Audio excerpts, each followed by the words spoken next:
तो दोस्तों बॉलीवुड में हर साल कई फिल्में रिलीज होती है। कुछ फिल्में बॉक्स ऑफिस पर धमाका करती है, कुछ फिल्में सोशल मीडिया पर ट्रेंड करती है और कुछ फिल्में ऐसी होती है जो रिलीज के टाइम ज़्यादा लोगों तक नहीं पहुंच पाती, लेकिन बाद में जब लोग उन्हें देखते हैं तो बस एक ही सवाल होता है, यार मैंने ये मूवी पहले क्यों नहीं देखी। आज की लिस्ट में हम बात करेंगे ऐसी ही 10 अंडररेटेड बॉलीवुड मूवीज़ की जो शायद मेन स्ट्रीम लेवल पर उतनी पॉपुलर नहीं हुई, लेकिन क्वालिटी के मामले में किसी से कम भी नहीं है। तो चलिए शुरू करते हैं इस लिस्ट को।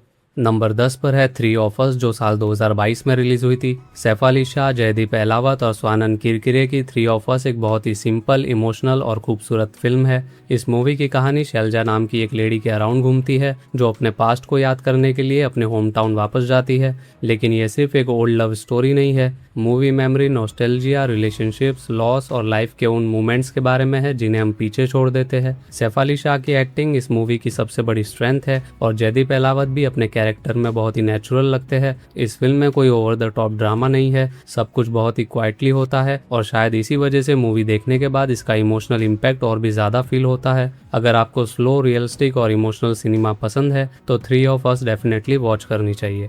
नंबर 9 पर है सिटी लाइट, जो साल 2014 में रिलीज हुई थी।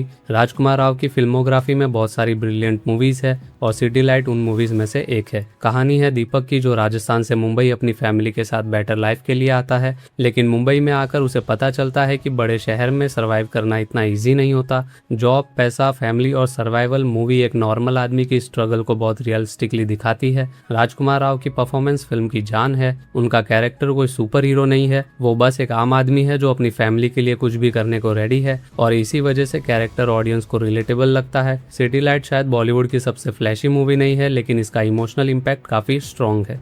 नंबर 8 पर है नो स्मोकिंग, जो साल 2007 में रिलीज हुई थी, जिसको समझना थोड़ा डिफिकल्ट हो सकता है। इस फिल्म को डायरेक्ट किया है अनुराग कश्यप ने और इस फिल्म में जॉन अब्राहम का कैरेक्टर के नाम के एक हैविली एडिक्टेड स्मोकर का है। स्मोकिंग छोड़ने के लिए वो एक मिस्टीरियस ऑर्गेनाइजेशन के पास जाता है और उसके बाद चीजें नॉर्मल रहना बंद हो जाती है। Movie psychological thriller, dark comedy और मिस्ट्री को मिक्स करती है और सबसे इंटरेस्टिंग बात यह है कि मूवी को सिर्फ एक नॉर्मल एंटी स्मोकिंग फिल्म समझना गलत होगा। इसके अंदर सिंबॉलिज्म और हिडन मीनिंग्स बहुत है। पहली बार देखने पर हो सकता है आप कंफ्यूज हो जाओ, लेकिन मूवी को थोड़ा ध्यान से देखोगे और समझोगे तो इसका एक्सपीरियंस थोड़ा इंटरेस्टिंग हो जाता है। अगर आपको वियर्ड, एक्सपेरिमेंटल और माइंड बेंडिंग बॉलीवुड मूवीज पसंद है तो नो स्मोकिंग को एक चांस जरूर देना।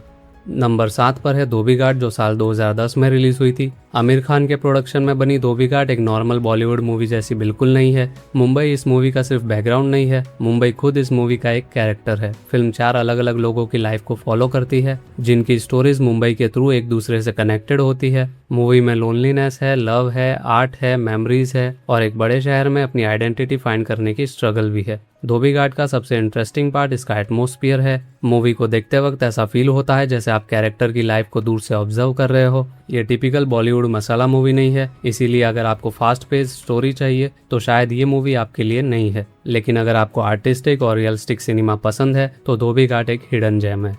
नंबर 6 पे है सोन चिरैया, जो साल 2019 में रिलीज हुई थी। चंबल की मिट्टी, डकैत, वॉयलेंस, गिल्ट और रिडेम्पशन, ये सब कुछ एक साथ मिलता है सोन चिरैया में। अभिषेक शर्मा की ये मूवी 1970 के चंबल के बैकड्रॉप में सेट है। फिल्म में मनोज वाजपेयी, सुशांत सिंह राजपूत, भूमि पेडनेकर और आशुतोष राणा जैसे एक्टर्स है और ऑनेस्टली कास्ट का हर एक्टर अपना बेस्ट देता है, लेकिन सोन चिरैया की सबसे स्पेशल चीज है इसका एटमॉस्फेयर। चंबल को मूवी में जिस तरह से शूट किया गया है उससे हर फ्रेम रॉ और रियल फील होता है। ये सिर्फ एक डकैत की स्टोरी नहीं है, इसके अंदर कास्ट, वॉयलेंस, गिल्ट, रिलीजन और रिडेम्पशन जैसे सीरियस थीम भी है और मूवी ऑडियंस को सिंपल गुड वर्सेस बैड का आंसर नहीं देती। IMDb पर भी फिल्म को 7.9 की रेटिंग और लगभग 14,000 वोट्स मिले थे, लेकिन मेन स्ट्रीम ऑडियंस में इसका रीच अब भी रिलेटिवली लिमिटेड है। अगर आपको डार्क, सीरियस और रियलिस्टिक सिनेमा पसंद है तो सोन चिरैया बिल्कुल मिस मत करना।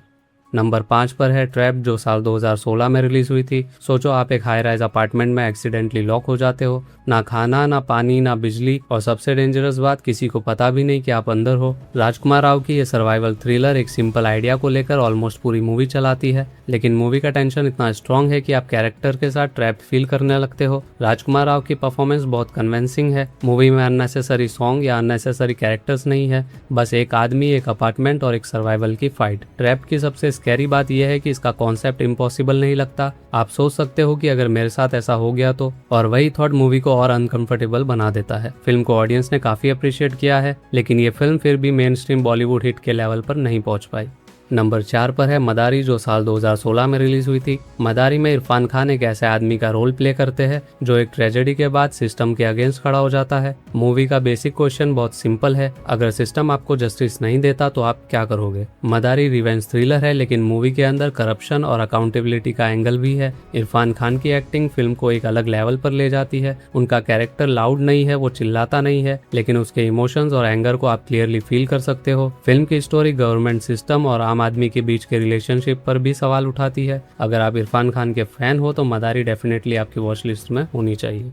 नंबर 3 पर है अक्टूबर, जो साल 2018 में रिलीज हुई थी। वरुण धवन को हम यूजुअली कमर्शियल बॉलीवुड मूवीज के लिए जानते हैं, लेकिन अक्टूबर में उन्होंने एक कम्प्लीटली डिफरेंट साइड दिखाई। सुरजीत सरकार की ये फिल्म एक यंग होटल इंटर्न डैन के अराउंड है। एक एक्सीडेंट के बाद उसकी लाइफ कम्प्लीटली चेंज हो जाती है और फिर मूवी लव को एक कम्प्लीटली डिफरेंट पर्सपेक्टिव से एक्सप्लोर करती है। यहाँ कोई टिपिकल बॉलीवुड रोमांस नहीं है, नो बिग रोमांटिक डायलॉग्स, ना ओवर द टॉप ड्रामा, बस साइलेंस, इमोशंस और वेटिंग। मूवी का पेस स्लो है, लेकिन अगर आप पेशेंस के साथ मूवी देखते हो तो इसका इमोशनल इम्पैक्ट बहुत डीप हो सकता है। और इस फिल्म में वरुण धवन की परफॉर्मेंस भी सरप्राइजिंगली सटल है। अगर आपको इमोशनल और स्लो पेस मूवी पसंद है तो अक्टूबर जरूर देखो।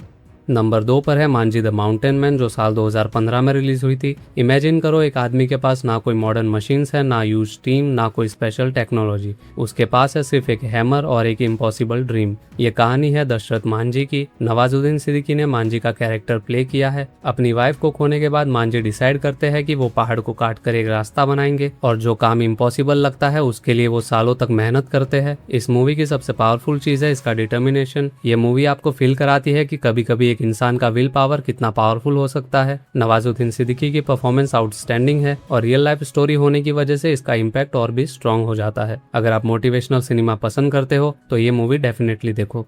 नंबर 1 पर है उड़ान, जो साल 2010 में रिलीज हुई थी। विक्रमादित्य मोटवानी की उड़ान सिर्फ एक कमिंग ऑफ एज मूवी नहीं है, ये एक टीनेजर की स्टोरी है जो अपनी लाइफ खुद डिसाइड करना चाहता है। रोहन नाम का लड़का अपने फादर के साथ रहता है, लेकिन प्रॉब्लम यह है कि फादर और सन के बीच रिलेशनशिप काफी कॉम्प्लिकेटेड है। रोहन के फादर उसके फ्यूचर को अपने अकॉर्डिंग कंट्रोल करना चाहते हैं, लेकिन रोहन राइटर बनना चाहता है, और यहीं से स्टार्ट होती है फ्रीडम और कंट्रोल की फाइट। उड़ान का सबसे पावरफुल पार्ट इसका फादर और सन रिलेशनशिप है। मूवी ये दिखाती है कि कभी कभी घर में रहना और घर जैसा फील करना कंप्लीटली डिफरेंट चीजें होती है, और रोहन का अपनी आइडेंटिटी के लिए फाइट करना बहुत रिलेटेबल फील होता है। और मेरे हिसाब से ये मूवी सिर्फ अंडररेटेड नहीं है, ये उन मूवीज में से है जो आपको देखने के बाद याद रह जाती है। तो ये थी हमारी लिस्ट की top 10 most underrated Bollywood movies. और ऑनेस्टली बॉलीवुड में ऐसी मूवीज की कोई कमी नहीं है। कभी कभी हम सिर्फ वही मूवीज देखते हैं जो ट्रेंडिंग होती है, लेकिन कुछ अमेजिंग फिल्में ऐसी भी होती है जो क्वाइटली रिलीज होती है और फिर सालों के बाद डिस्कवर होती है। अब आप मुझे कमेंट में बताइए इनमें से आपकी फेवरेट फिल्म कौन सी है। अगर आपको ये वीडियो अच्छी लगी तो वीडियो को लाइक और चैनल को सब्सक्राइब जरूर करें और बेल आइकन भी दबा दें ताकि आने वाली वीडियोस की नोटिफिकेशन आप तक पहुंच सके।